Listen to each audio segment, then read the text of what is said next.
Les Misérables is undeniably one of the greats. I mean, if a show can last in the West End for as long as Les Mis has, it deserves at least some respect. Okay, I guess I'll give you some respect, but not all the respect. Only some respect. However, the debate on quality comes into discussion on Les Mis when you're talking about the 2012 film adaptation by disgraced musical film director Tom Hooper.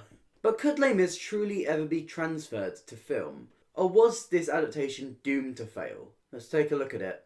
Now, we have a little saying on my channel, because we know that theatre is what? Subjective! So, anything I say now is just my personal opinion. If you love the Les Mis film, fantastic. If you hate the Les Mis film, fantastic. If you don't care about the Les Mis film, fantastic. Personal opinion is a great thing, because it's what makes theatre so varied and interesting, and there is truly something for everyone. And also, look at that cool little subscribe button down there. Doesn't that look interesting? Why don't you click it? Please, I'm so close to 1,000. It's my birthday next week. Give me this birthday present, please! Anyway, time to talk about the French Revolution, I guess. Now, if you've been around this channel for a little while, you'll know that I'm kind of down on musical film adaptations. I find a lot of them just either fail or wind up just merely mediocre. This is mainly down to the fact that I think it's so hard to make a musical into a film, just because of how naturalistic film is as a medium and how non-naturalistic musical theatre is. On a stage, you have that general suspense of disbelief and this heightened reality, and that even a story like Les Mis can break out into song for the entirety of the running time. But film doesn't have this same luxury. Film is so naturalistic because you're seeing a snapshot of real life. There are non-naturalistic films. There are ways to make this work, but you've got to take on that stylization. Now, I'll be the first to admit that Les Mis is a tough one to do. It is very tough to adapt because it isn't that general cheesy musical style. The story is dark, the story is gritty, the story is sad. It's so sad. Les Mis just makes me cry. This dark grittiness would normally come out in naturalism in a film, but this doesn't work when you're dealing with a musical. And as I said, it's much harder to forgive these random bursts of singing, especially when you're trying to take the subject matter seriously. Now, I believe that Les Mis 2012 really doesn't help its case, though. And it actually is one of the worst musical film adaptations. It would probably be my least favourite, but, Tom Hooper really doesn't like me enjoying my musical theatre, does he? I think there are three fundamental problems with the film. We all know the Russell Crowe jokes. We all know them. But honestly, I think the casting for this film is just fundamentally broken as soon as you look at it. It suffers from the flaws that most musical films do. But let's start with some positives, because there are some positives in this casting. Anne Hathaway, who deservedly won an Oscar for this film. Sacha Baron Cohen, Helena Bonham Carter, Samantha Bach, Aaron Tveit. These are all amazing actors and pretty good singers as well. And they all give really good performances in the film. But the problem is, they're the characters with the least to do in the film. This leads straight into the problem that when you have your strongest singers being in the chorus because you're like casting the cast of Les Mis in the film, or if you've got them in featured roles, like is for the case with Aaron Tveit, who is probably one of the greatest singers on Broadway at this current moment. Well, not this current moment, thanks 2020. It just makes your leads look incompetent. Because if these guys are the great singers, then why are they not the leads? It's honestly like when you have a school production and you don't have enough boys to fill out the cast, so, you know, your teacher just goes down to the math block and says, "Hey, you, random boy number 1, you're playing our lead," and they're like, "Okay, guess I've got no choice." While all the girls in the chorus are absolutely amazing, belting out high C's or whatever.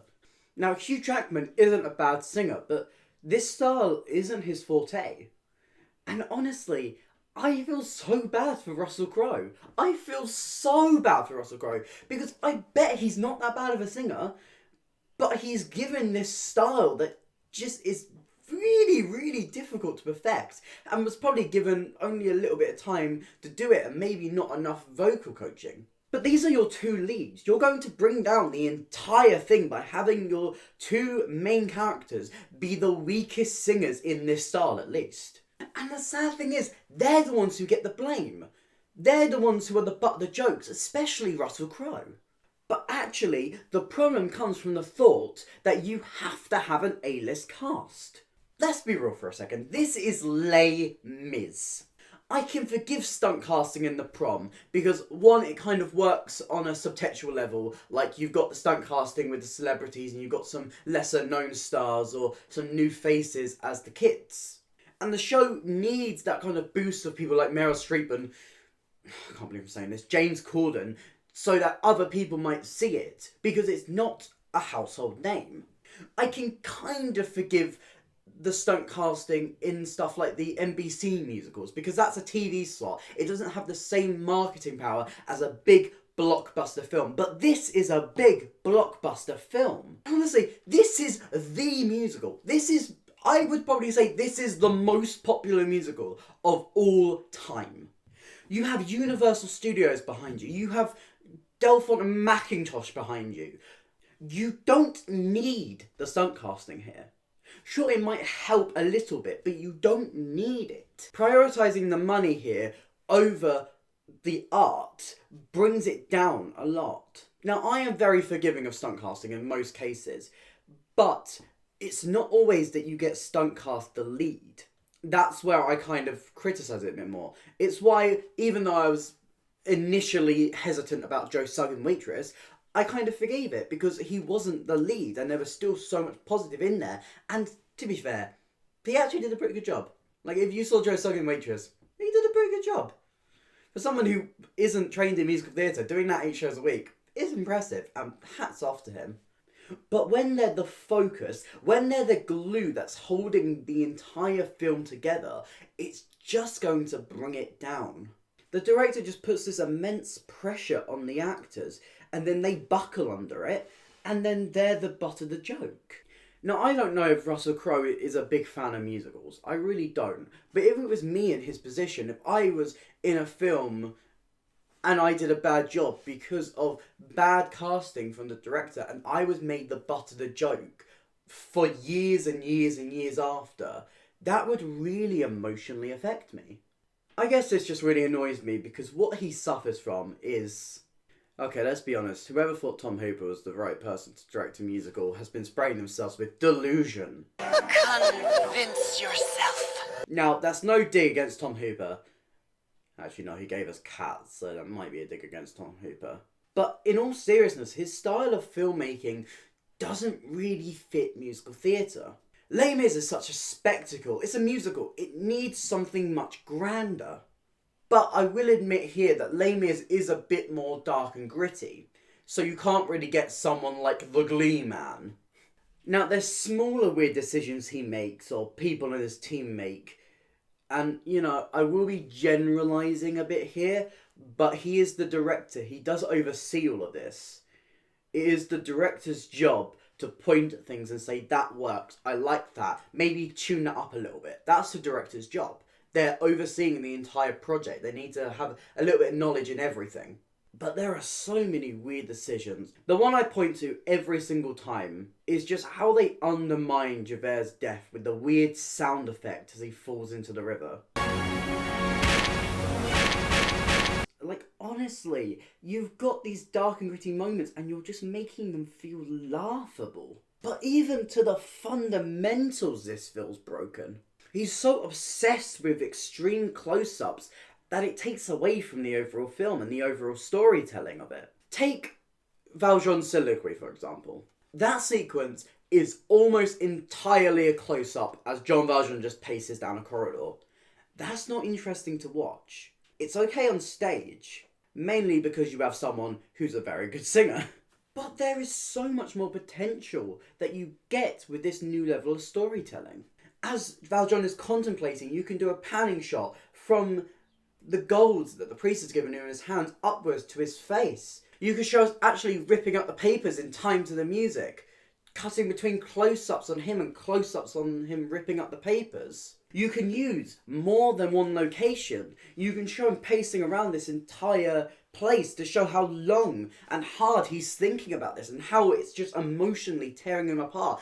That's what you can do with filmmaking that you can't do on stage. Take the different medium and use it to your advantage. But instead, he's so obsessed with just going, look, I made them sing. Look at them. They're singing live. Aren't I clever? I'm the first person to ever make them sing live. Woohoo! But that is such a discredit to the actors. Now, having them sing live would probably work if they were classically trained singers. Now, a lot of these people have done stage work, like Hugh Jackman does loads of it. And Helena Bonham Carter is in loads and loads of musical films. She's one of the main people you cast. But in a film, there is a lot less place for inaccuracies. Now, these inaccuracies is what makes musical theatre amazing, because it's different every night. But this film is one and done. So you want to give the best by making these actors not only sing in a style that they're not really comfortable with, but also do it live. Takes away that safety blanket. For some people it works. It really works for Anne Hathaway. But I think it does Russell Crowe a massive disservice. Tom Hooper was too obsessed thinking, I'm going to be the first person to do this, to actually stop and think, should I do this? But I think the decision that Tom Hooper makes that is the worst offender, the worst decision he makes, is to cut certain songs and change them with little bits of dialogue, and then mix the spoken dialogue with the singing.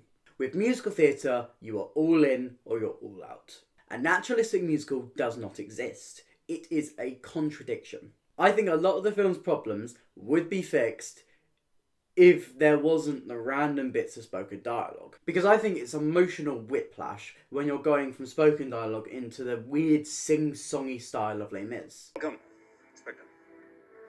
Monsieur le Maire.